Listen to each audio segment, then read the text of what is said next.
জ্বালানি খাতের সরকারি কেনাকাটায় গেল ৬ মাসে সরকারের ৩৭০ কোটি টাকা সাশ্রয় হয়েছে।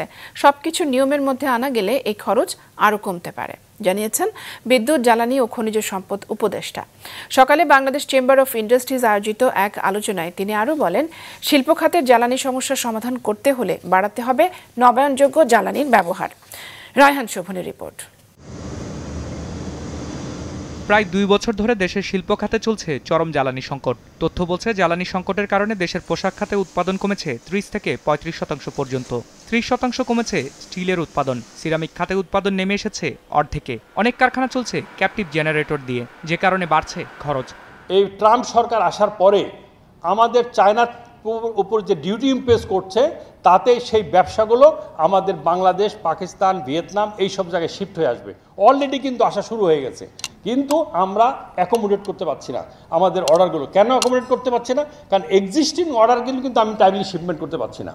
আমি ডিজেল দিয়ে কম্পেনসেট করে কিন্তু সম্ভব না। এত বড় 25 মেগাওয়াট এক এক জায়গায় ইলেকট্রিসিটি লাগে।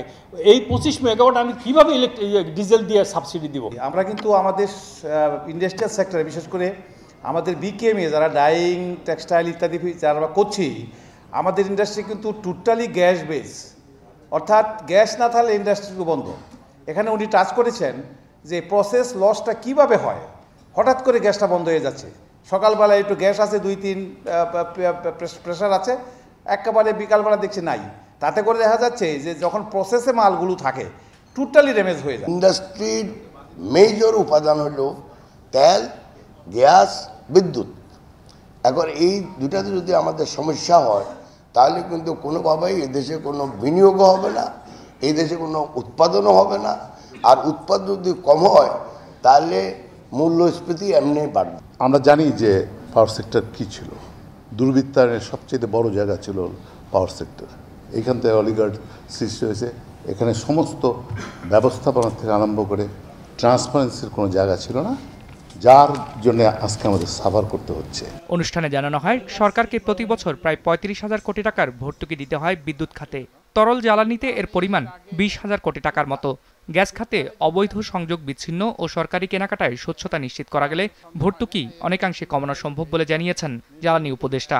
জ্বালানি তেল যে আমদানি করে বাংলাদেশ পেট্রোলিয়াম কর্পোরেশন আমদানি করে, তো ওদের একটা স্পেসিফিকেশন ছিল এরকম যে যিনি জ্বালানি তেল সরবরাহ করবেন তাকে রিফাইনারির মালিক হতে হবে।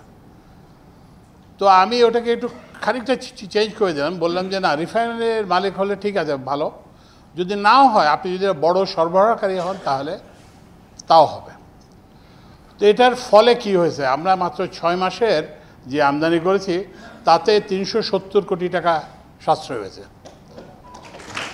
এবং যেটার অ্যানুয়ালাইজ ভ্যালু হচ্ছে ১৫০০ কোটি টাকা। এ সময় জ্বালানি সমস্যার সমাধানে এককভাবে সরকারের দিকে তাকিয়ে না থেকে ব্যবসায়ীদেরও এগিয়ে আসার আহ্বান জানান বাণিজ্য উপদেষ্টা। Give a solution. Don't only give the problem. You have the capital and you have the knowledge and you have the information. Leverage that. Please এটাকে ব্যবহার করেন, এই সময়টাকে নেন, কিছু নিজেরা বিনিয়োগ করেন।